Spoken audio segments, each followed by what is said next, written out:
Hello बच्चों, कैसे हैं आप सभी? अच्छे होंगे। आई होप आप बहुत अच्छे होंगे। मैं राकेश तूफान सर आप सभी लोगों को आपके अपने यूट्यूब चैनल राकेश तूफान क्लासेस पे वेलकम करता हूं, स्वागत। अभी देखिए, हम लोग डिफरेंशिएशन पढ़ रहे थे और डिफरेंशिएशन में हम लोग सारे चैप्टर्स को कर चुके हैं।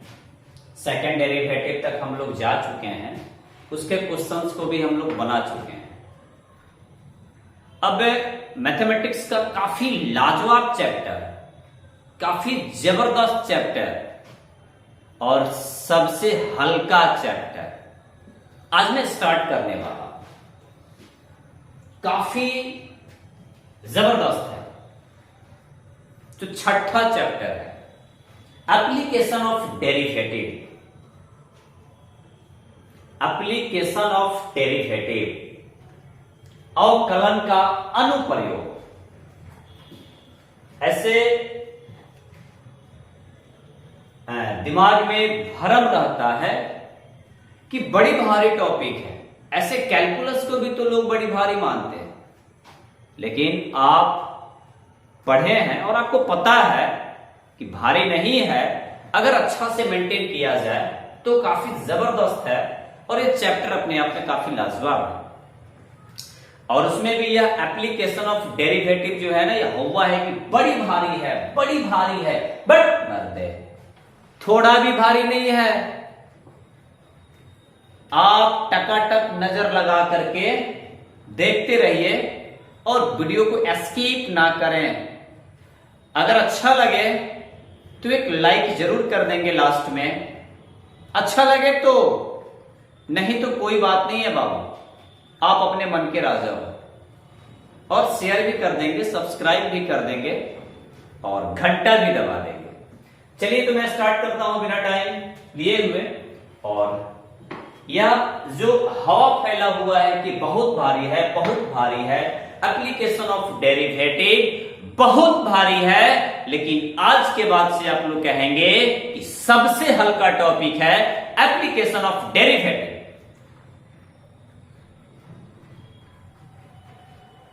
इसका अनुप्रयोग अभी तक हम लोगों ने जो भी डिफरेंशिएशन पढ़ा, सीखा, हम लोगों ने उसके रूल्स को फॉलो किया, उसके रूल्स को मेंटेन किया। यह एक नया टॉपिक है तो थोड़ा सा लेक्चर तो बनता है। तो कहने का मतलब है कि अलग अलग तरीके के फंक्शन आए थे। डिफरेंशिएशन क्या होता है हम लोगों ने जाना, कैसे निकाला जाता है हम लोगों ने निकाला, किस फंक्शन का डिफरेंशिएशन किस किस वैरायटी से निकाला जाता है, कैसे निकाला जाता है, हमने सब चीज को पढ़ा, आप लोगों ने भी पढ़ा। अब वही जो डिफरेंशिएशन हम लोगों ने पढ़ा ना, अब उसका प्रयोग हमारे लाइफ में कैसे आता है, हमारे जीवन में उसका अनुप्रयोग कैसे है, इसके बारे में जानेंगे। यह इंट्रोडक्शन वाला ही क्लास है और काफी जबरदस्त है। किसी भी फंडा को अगर आगे तक लेके जाना है तो जब तक अगर आपका बेसिक फंडा जबरदस्त ना हो, आप आगे नहीं जा सकते हैं बाबू। इस बात की तो गारंटी ही गारंटी है। तो काफी जबरदस्त है एप्लीकेशन ऑफ डेरिवेटिव। कैसे आसान चैप्टर है मैं आपके सामने बताने वाला हूं। देखिए, नजरें स्क्रीन पे होनी चाहिए। सबसे पहले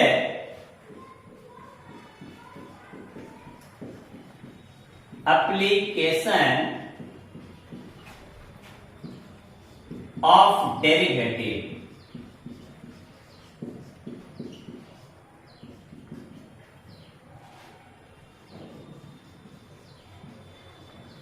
अवकलन या अवकलन का अनुप्रयोग। अभी तक हम लोगों ने जो भी डिफरेंशिएशन पढ़ा ना, उसका लाइफ में क्या एप्लीकेशन है, लाइफ में क्या प्रयोग है, लाइफ में कैसे उपयोगी है, उसके बारे में हम लोग जानकारी लेने का प्रयास करेंगे। जरा ध्यान से सुनने का प्रयास करेंगे बाबू आप लोग। सबसे पहले मैं जो भी डेली लाइफ की बात होती है, दिनचर्या की जो बात होती है, हम लोग पहले उसके बारे में जानकारी लेने का प्रयास करेंगे। आप रेडी हैं? तो रेडी होना ही पड़ेगा आपको, फिक्स है। अच्छा, एक बात अप्लाई करेंगे भाई। आप लोग गांव में भांजा वाले को देखे हैं? भांजा तो खाए होंगे ना यार, आके नहीं खाए? जब अनुप्रयोगे पढ़ना है लाइफ में, कैसे कैसे क्या अनुप्रयोग है, तो हमको तो कुछ से दूर से तो आना पड़ेगा। इस जो दिमाग में हुआ है कि बहुत भारी है, इस भारी को हल्का करने के लिए हमको थोड़ा सा लेक्चर में तो जाना पड़ेगा। सिंपल सी बात है। तो एक बात अप्लाई करेंगे आप सभी लोग। भाजा तो खाए होंगे ना आप लोग, आके नहीं खाए हैं? मुंह तो चटपटा गया होगा ना जी, इसलिए कि भाजा का नाम सुनते मुंह में थोड़ा सा पानी आ जाता है। बाद में खा लीजिएगा आप लोग। आइसक्रीम भी खाए होंगे, आके नहीं खाए होंगे? जबरदस्त बात है भाई। तो एक बात अप्लाई करेंगे, जो भाजा का ढोंगा आप लोग देखे होंगे, ढोंगा बोला जाता है, जो उसका खाली पैकेट होता है, देखे होंगे। आइसक्रीम जब खाए होंगे तो आइसक्रीम का जो ढोंगा होता है वह भी आप लोगों ने देखा होगा। तो उसको शंकु बोला जाता है, यानी कोन बोला जाता है, कोन बोला जाता है। तो एक बात अप्लाई करेंगे, उसको शंकु बोला जाता है, कोन बोला जाता है। ऐसे ही ना होता है जी, याद पड़ गया? हाँ, भाजा वाले भैया भी ऐसे ही मेंटेन करते हैं। भाजा वाले भैया भी ऐसे ढोंगा बना के रखे रहते हैं, और उसमें जो भी लाई पकौड़ी, जो भी चना मसालेदार हो, उसको बना के डाल देते हैं, और हम लोग लेके खा के मस्त हो जाते हैं कि वाह मजा आ गया। पानी भी पी लेते हैं हम लोग, क्या? हाँ, पानी जो पीने का जो आइडिया है, ग्लास जो हम लोग लेते हैं, वह फ्रस्टम ऑफ कोन है, शंकु का छीनक है, शंकु का ही काटा हुआ भाग है, जिससे हम लोग पानी पीते हैं। देखिए, मजा आने वाला चैप्टर है, मजेदार टॉपिक है, मजेदार चैप्टर है बाबू। लगेगा कि आप ऑफलाइन में बैठे हो। राकेश तूफान का ये फंडा है कि जब मैं पढ़ाऊं तो मेरे बच्चों को लगे कि मैं ऑफलाइन क्लास कर रहा हूं। एक एक पॉइंट राकेश तूफान बता करके चलेगा। अब इसमें जो भी हम लोग वॉल्यूम के बारे में पढ़ना है, इसके क्या क्या आयतन होते हैं, क्षेत्रफल होता है, हर चीज के बारे में पहले हम लोग बेसिक कॉन्सेप्ट के बारे में जानकारी लेने का प्रयास करेंगे। शंकु, देखिए तो शंकु बन गया, कोन बन गया, और आइसक्रीम हो या जो भी चीज हो या भाजा हो, हम लोग खा के मस्त हो जाते हैं। सिंपल सी बात। जरा ध्यान से मेंटेन करने का प्रयास करेंगे।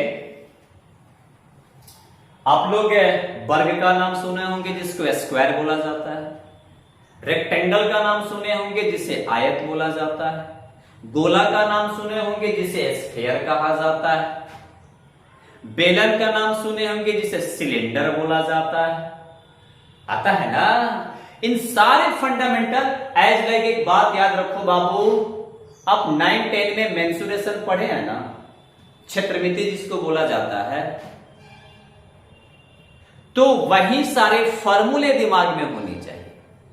एप्लीकेशन ऑफ डेरिवेटिव जबरदस्त हो जाएगा। नहीं आने का सवाल ही पैदा नहीं उठ सकता है मेरे बाबू लोग।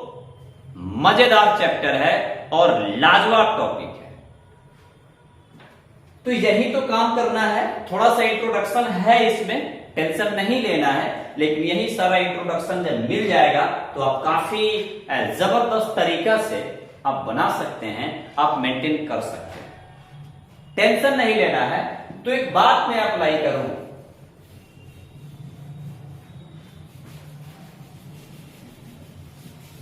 बिना बेस का आगे आदमी नहीं बैठ सकता है, नहीं पढ़ सकता। आप बैठे भी अगर कहीं हैं तो नीचे देखिए, बेंच पे बैठे हो, कुर्सी पे बैठे हो, या पलंग पे बैठे हो, या चौकी पे बैठे हो, कहीं ना कहीं तो बैठे होंगे। तो कहिएगा कि बैठ मारते हम बैठे कहां, खड़े हैं। तो कहां खड़े हैं? जमीने पर ना खड़ा है। तो बेस है। विदाउट बेस आपका कुछ नहीं हो सकता है।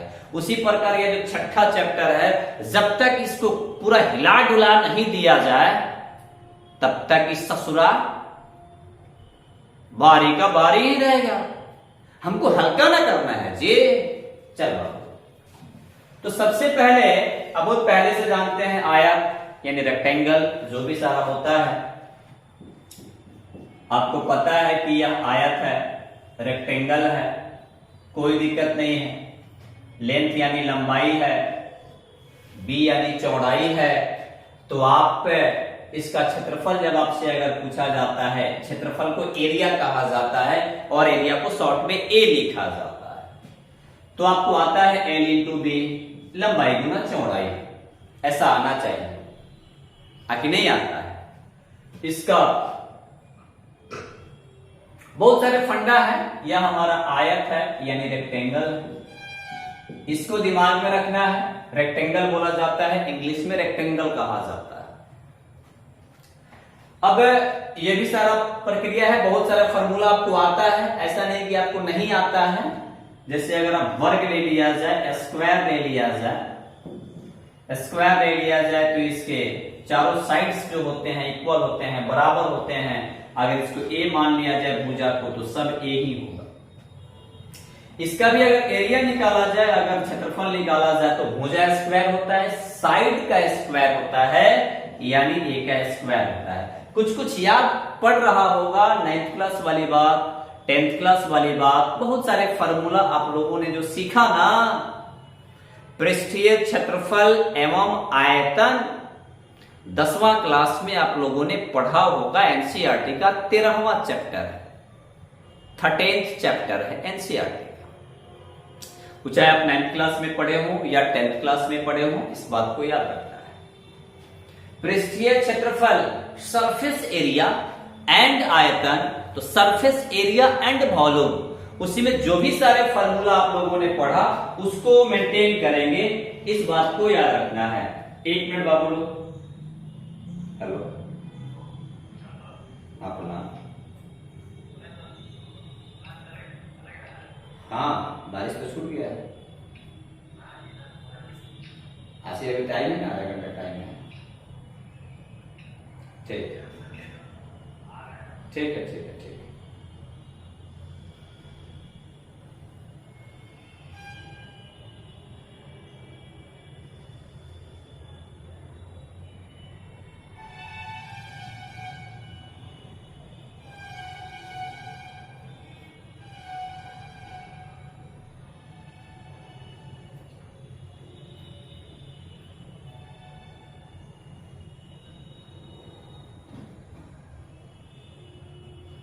तो यही सारी बातें हैं, सब आपको पता है। 1 मिनट बाबू लोग, थोड़ा एक बैच है अभी, उस बैच के बच्चे लोग फोन कर रहे हैं, और है क्या कि बारिश का टाइम है। मैं वीडियो को थोड़ा सा पॉज कर रहा हूं, रोक रहा हूं। चलिए बाबू लोग, सिस्टम है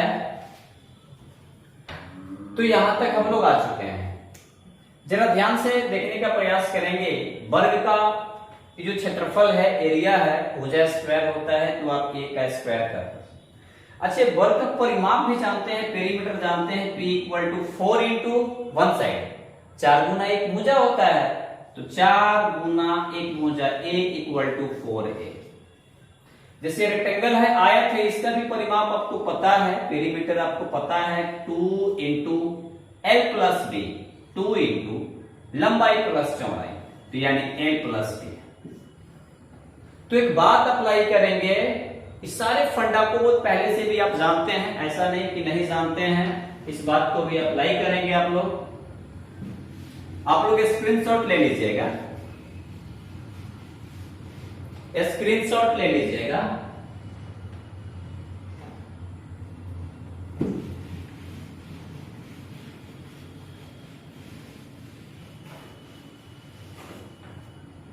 और एक बात अप्लाई करेंगे, जैसे आप सर्कल का नाम सुने हैं ना, वृत्त का नाम सुने हैं, सर्कल का नाम सुने होंगे।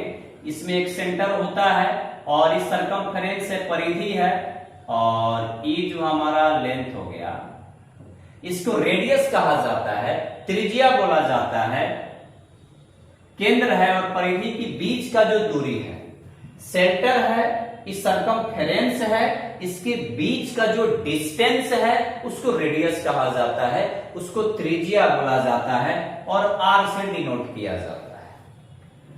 पहले से आप पढ़े हैं, पहले से आप जानते हैं। तो इसका जो क्षेत्रफल होता है आपको पता है पाई आर स्क्वायर। वृत्त का क्षेत्रफल, एरिया ऑफ सर्कल, ये होता है पाई आर स्क्वायर होता है, तो पहले से पता है। उसके बाद परिधि पढ़े होंगे आप, सरकमफेरेंस पढ़े होंगे और सरकमफेरेंस को आप सी लिख सकते हैं। परिधि, वृत्त का परिधि होता है 2 पाई आर, 2 पाई आर होता है, यानी सरकमफेरेंस है, परिधि है या क्षेत्रफल है, एरिया है, इस सरकमफेरेंस यानी परिधि है, ये पहले से आपको आता है कि नहीं आता है, आप जानते हैं। जरा एक काम करेंगे, एक आइडिया और दिमाग अप्लाई करेंगे इसमें। ये तो पहले से हम लोगों ने जान लिया, बेलन का नाम सुने होंगे, सिलेंडर का नाम सुने होंगे, आके नहीं सुने हैं। सिलेंडर का नाम सुना है। जैसे एक सिक्का ले लेंगे भाई, सिक्का तो गोला होता है, गोला टाइप में होता है ना। तो अगर सिक्का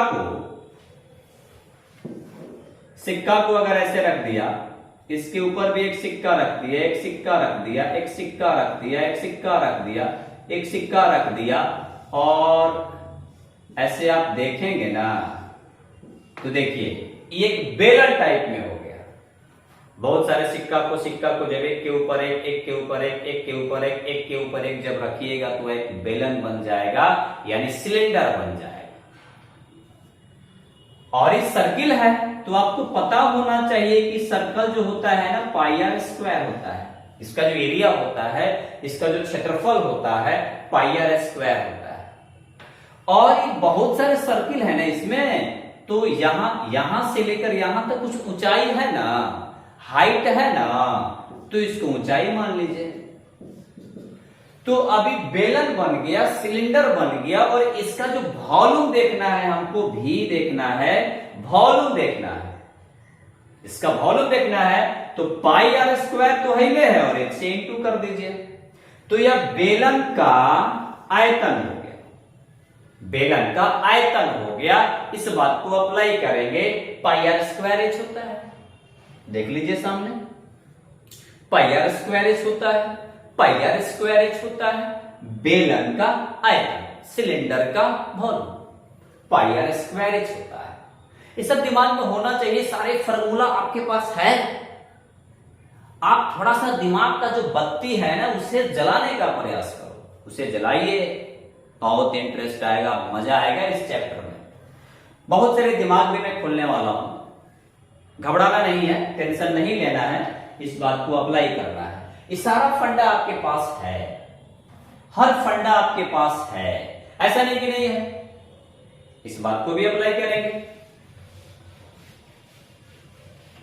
स्क्रीनशॉट लेना बाबू, स्क्रीनशॉट ले लेना।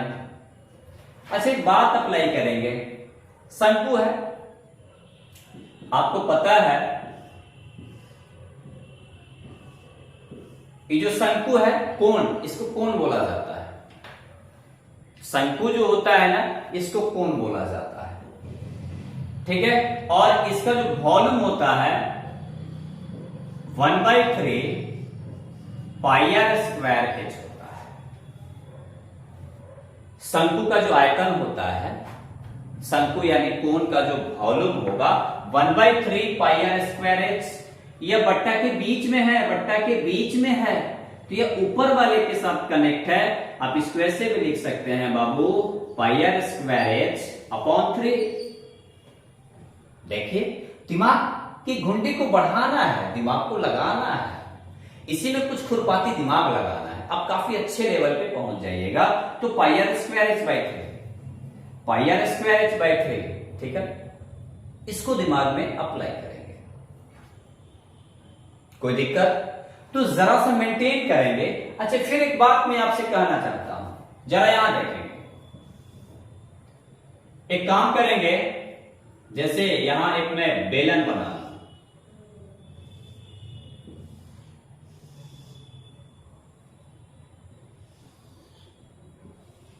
बेलन बन गया क्या बाबू? बेलन बन गया, दिखाई दे रहा है। अच्छा, अगर मैं इसको ऐसे बांट दूं, ऐसे बांटूं तो 3 भाग हमारा हो गया कि नहीं? ऐसा हुआ ना, 3 भाग में तो बट गया। और इस 3 भाग में से अगर बीच वाला भाग अगर हम निकाल लें तो हमारा बीच वाला भाग देखिए तो शंकु बन गया कि नहीं?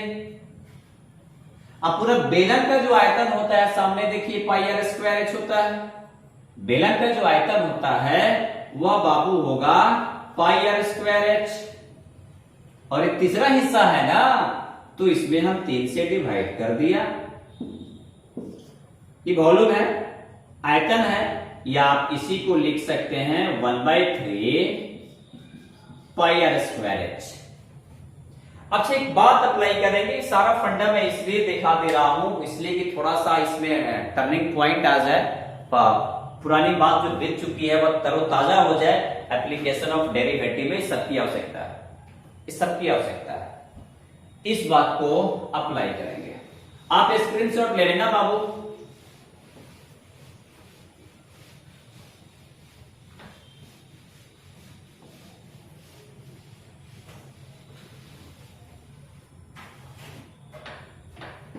अच्छा, एक बात और देखेंगे, जैसे गोला ले लिया जाए, स्फीयर ले लिया जाए, स्फीयर ले लिया जाए, गोला ले लिया जाए, ठीक है ना? तो गोला का जो सरफेस एरिया होता है, पृष्ठीय क्षेत्रफल होता है 4 पाई आर स्क्वायर होता है, और इसका जो वॉल्यूम होता है 4/3 pi r cube, 4/3 pi r cube, ठीक है? याद रखना है, सारे फॉर्मूला को मेंटेन करना होगा आप लोगों को, तब जाकर के यह चैप्टर काफी इजी हो जाएगा। ऐसे भी 9-10 से हुआ है कि मेंसुरेशन बड़ा भारी है, सारे बच्चों को नहीं लगता है।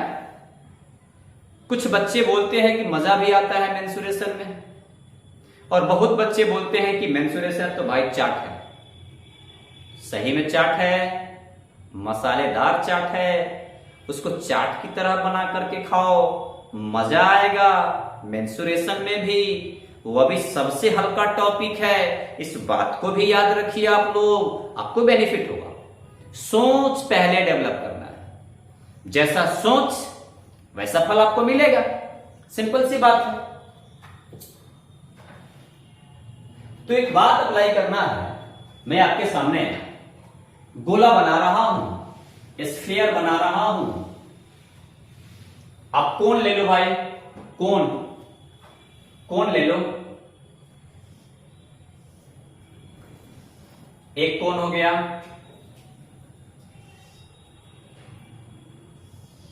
दूसरा कोण हो गया,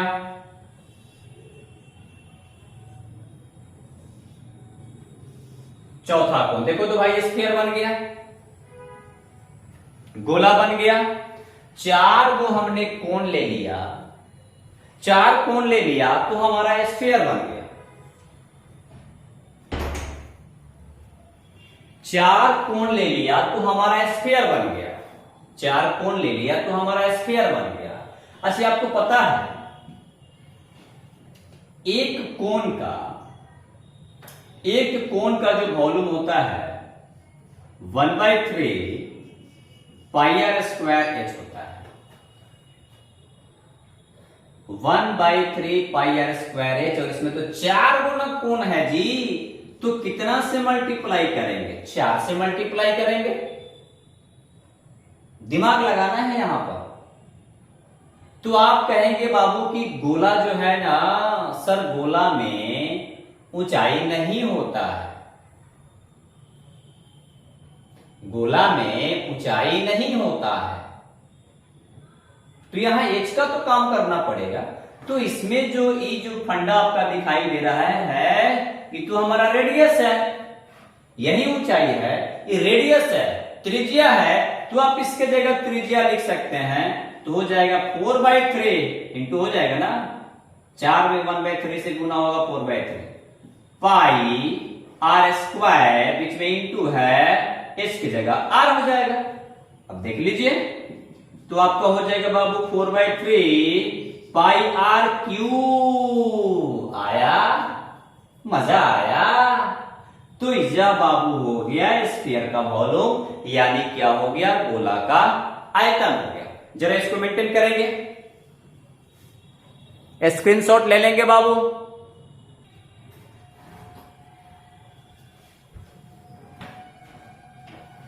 अब इसके आगे हम लोग चल रहे हैं, आप स्क्रीनशॉट ले लीजिएगा, वो आपका काम है। सबसे पहली बात, यह जो एप्लीकेशन ऑफ डेरिवेटिव हम लोग का जो चैप्टर है, यह काफी जबरदस्त है और 10 मार्क्स का पूछता है, 10 नंबर का पूछता है। 10 नंबर का क्वेश्चन इसे रिलेट रहता है, संबंध रहता है, इस बात को याद रखेंगे। और इसमें जो हम लोगों को पढ़ना है, देखिए क्या क्या पढ़ना है। रेट ऑफ चेंज के बारे में पढ़ना है। रेट ऑफ चेंज, परिवर्तन का दर पढ़ना है। इस हर फंडा को मेंटेन करेंगे तो काफी जबरदस्त हो जाएगा।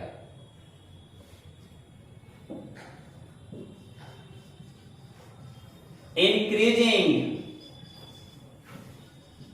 And decreasing function, increasing and decreasing function के बारे में पढ़ना है।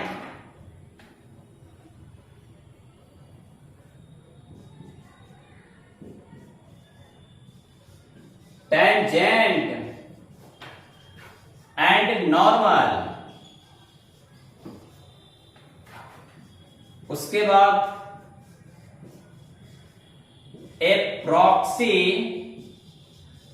एप्रोक्सीमेशन के बारे में पढ़ना है।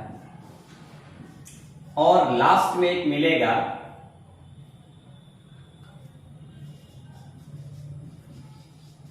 Maxima and minima. Maxima and minima 5 chapter सबको मिलेंगे। ये आपको 6.1 में पढ़ना है, रेट ऑफ चेंज, परिवर्तन का दर। या 6.2 में पढ़ना है increasing and decreasing function. Increase मतलब कोई फंक्शन इंक्रीज कर रहा है, डिक्रीजिंग मतलब उसमें ह्रास हो रहा है। और यह 6.3 में पढ़ना है टेंजेंट एंड नॉर्मल। टेंजेंट का मतलब स्पर्श रेखा और नॉर्मल का मतलब अविलंब होता है। और यह 6.4 में पढ़ना है एप्रोक्सीमेशन, लगभग मान। और ये 6.5 में पढ़ना है मैक्सिमा एंड मिनिमा, उच्चतम और न्यूनतम। इतने सारे चैप्टर्स के बारे में हम लोगों को पढ़ना है, इतने सारे चैप्टर्स के बारे में हम लोगों को पढ़ना है। आप इसका भी स्क्रीनशॉट ले लीजिए।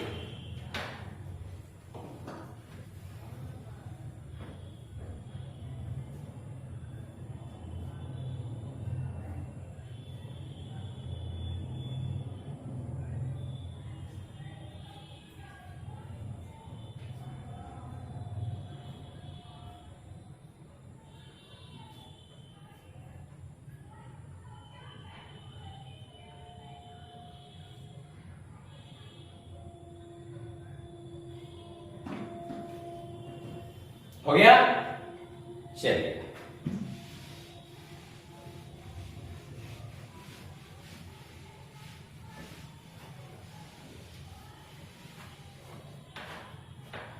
अच्छा, आप जानते हैं या हम लोग भी जानते हैं,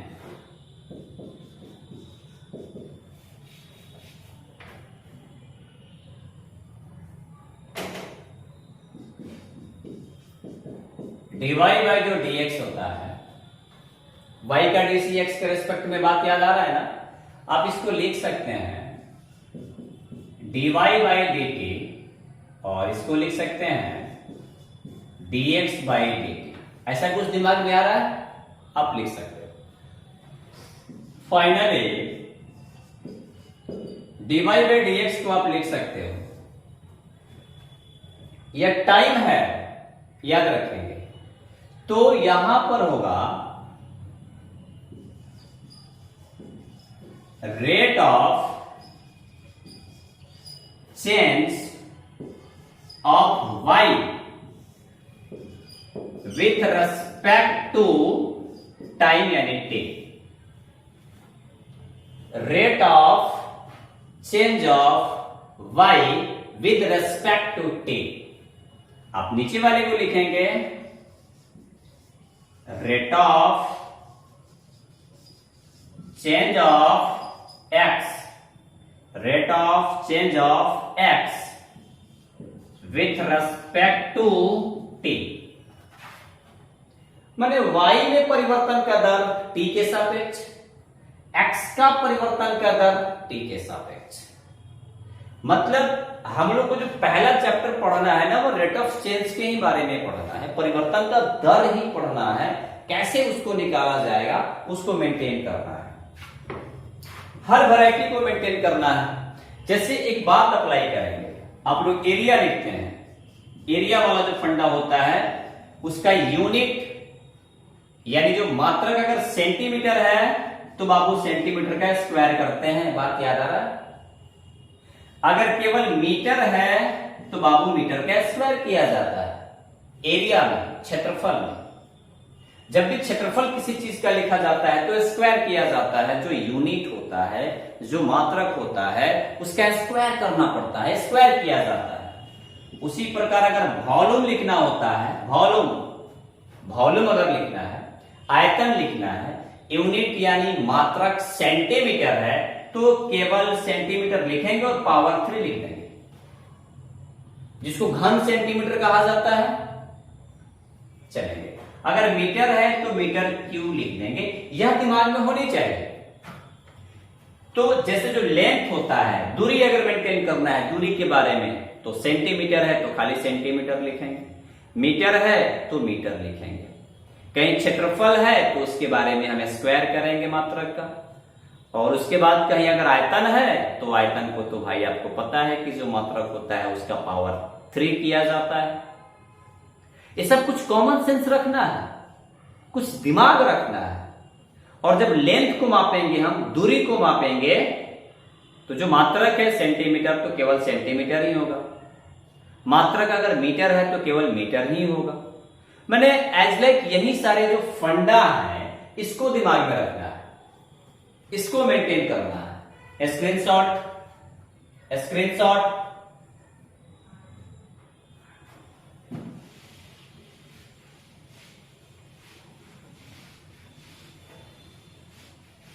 बाकी पीछे वाले जो भी सारा फंडा आप पढ़े हैं उसको दिमाग में रखिएगा, उसका कलेक्शन माइंड में होना चाहिए। अगर कलेक्शन अच्छा है तो आप काफी अच्छे लेवल पे पहुंच जाएंगे, अगर कलेक्शन खराब है तो आप अच्छे लेवल पे नहीं पहुंच सकते।